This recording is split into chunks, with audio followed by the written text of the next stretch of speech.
Let's be honest. Most stories aren't that interesting. In fact, studies show that 75% of people tune out during conversations because they find the stories boring. That's right, 3 out of 4 people stop listening. But why? It's not because you have nothing to say.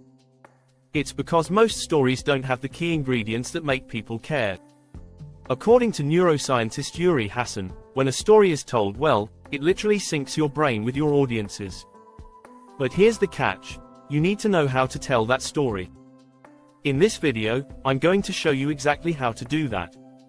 From hooking your audience's curiosity, to adding emotional weight, to creating characters that feel real, these are the things that make a story stick. By the end, you'll know how to tell stories people actually want to listen to.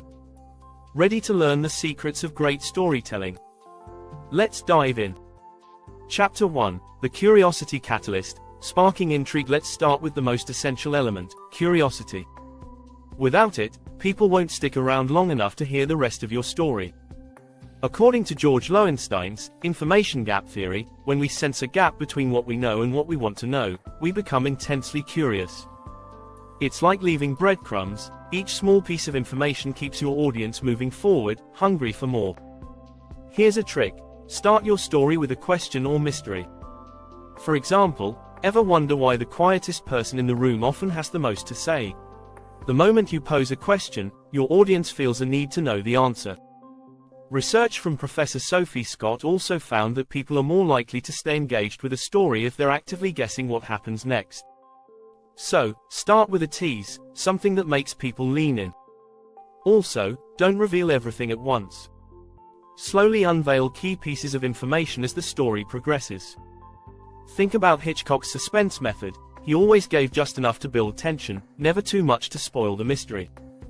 Keep them intrigued by leaving just enough unsaid. Chapter 2: The Emotional Alchemy, Transforming Words into Feelings. Facts alone won't make your story memorable. People might remember a statistic, but they'll feel a story. That's where emotion comes in.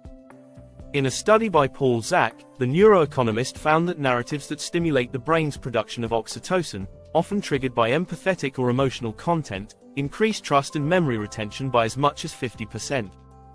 This means that the more your story pulls at emotional strings, the more people will remember it. So how do you make your story emotionally impactful? First, make it personal. Brené Brown, in her book Daring Greatly, says that vulnerability is the birthplace of creativity, innovation, and change. If you're willing to open up and share something real, your audience is more likely to connect. For example, instead of saying, "I was nervous," you might say, "My heart pounded in my chest, and my hands were so sweaty I could barely hold the microphone." This makes the experience vivid and relatable. Another tip: use sensory language. Describe how things looked, felt, smelled, or sounded. When you engage your audience's senses, they're more likely to feel the story rather than just hear it. Storytelling is about transporting people, and sensory details are the vehicle that drives them there.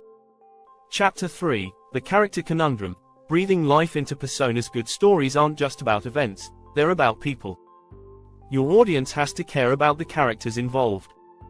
Whether you're telling a true story or a fictional one, characters drive the emotional core of the narrative.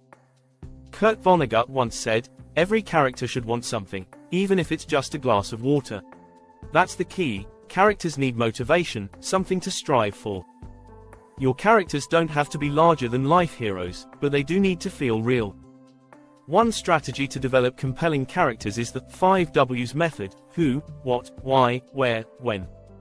For example, ask, who is this person? What do they want? Why do they want it? Where is the conflict? When did it start? Answering these questions will help you create characters with depth. People are wired to connect with others, so your characters should be relatable. In fact, a study from Princeton University found that when we tell stories with compelling characters, our brainwaves sync with those of our listeners. It's almost like they're living the story with us. So, even in a non-fiction setting, make sure the people in your story are fleshed out and relatable. To bring them to life, include both their strengths and flaws. Nobody is perfect, and it's our imperfections that make us human. Show the vulnerability, the struggle, and the growth. For example, a story about an athlete winning a race becomes much more interesting if we know about the injuries, self-doubt, and endless hours of training they endured to get there. That's just a taste of what's to come. If you're finding these tips helpful so far, don't forget to hit that subscribe button. We've still got 3 more key storytelling strategies to uncover, and you don't want to miss them. Chapter 4, The Plot Puzzle. Weaving complexity into simplicity. Plot is the backbone of any story. It gives your narrative structure and keeps your audience hooked. But here's the tricky part. A great plot isn't about cramming in as many twists and turns as possible. Instead, it's about balance, making your story feel natural while still offering moments of surprise. Kurt Vonnegut once described plots as shapes, where each story has a pattern, rise, fall, and resolution. The key is to make that pattern smooth and engaging. A good way to think about plot is like building a house. You need a foundation, walls, and a roof. Your foundation is the beginning, setting up the characters, the world, and the conflict. According to a study by the University of Vermont, most compelling stories follow a pattern called Freytag's Pyramid, which consists of 5 parts: exposition, rising action, climax, falling action, and resolution. If you nail these parts, your plot will flow naturally. One technique you can use to simplify your plot is the rule of 3. Humans are wired to process information in threes. Think about it, fairy tales like The 3 Little Pigs or Goldilocks and the 3 Bears have stuck around for generations. Why? Because it's easy for our brains to follow a simple 3-part structure. Apply this to your own stories. Break them down into 3 main events or turning points. Finally, don't forget about pacing. Your story shouldn't sprint to the end, but it also shouldn't drag. If you find your plot slowing down, consider trimming unnecessary details. Stephen King once said, "Kill your darlings," meaning cut anything that doesn't serve the story. Keep your narrative tight, and your audience will stay engaged from start to finish. Chapter 5, The Setting Symphony. Creating worlds within words. The setting is more than just a backdrop, it's the world your characters inhabit and the atmosphere that shapes their actions. Whether you're telling a personal story or spinning a fictional tale, creating a vivid setting can transport your audience right into the heart of your narrative.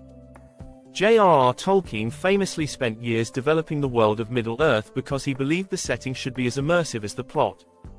You don't need to go that far, but paying attention to your setting can make a big difference. To create a strong setting, start with the 5 senses. Think about what your characters see, hear, touch, taste, and smell.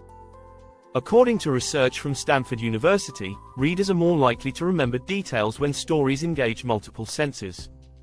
If you're telling a story about your childhood, don't just describe the street you grew up on. Talk about the smell of fresh cut grass or the sound of kids playing in the distance. These sensory details create a deeper connection with your audience. Another important aspect of setting is mood. The way you describe a setting can change how people feel about your story. Joseph Campbell, who studied myths and storytelling, said that setting can reflect the emotional state of the characters. For example, if your character is sad or anxious, describing a gloomy, rainy scene will amplify that emotion. On the other hand, a bright, sunny day can lift the mood of the story and its listeners. Lastly, consider the cultural or historical context of your setting. If your story takes place in a specific time or place, make sure those details come through.